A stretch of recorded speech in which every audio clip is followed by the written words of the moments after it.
এরাই তো সব প্লেয়ার নিয়ে নিয়েছে, তাহলে আমাদের গুলো কাদের সাথে খেলবে? গুড।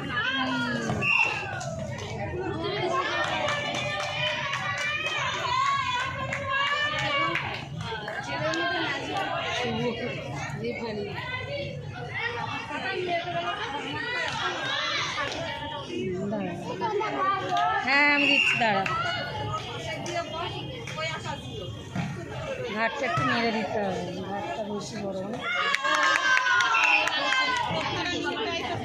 ধর ধর ধর দেখি, এই পাশে লাগিয়ে দিতে হবে। তুমি আজকে দেশের একটা সদস্য, ঠিক আছে? আজকে হাতের ব্রেসলেট নেই তো, ওটা দেবো কোথা? সবুজ, আমার সবুজ জুতোটা কত নিয়েছে? পতাকা ইয়ে সবুজ কি আসলে বলছি, আমি একটু ইয়ে করছি, ভিডিও করে নিই।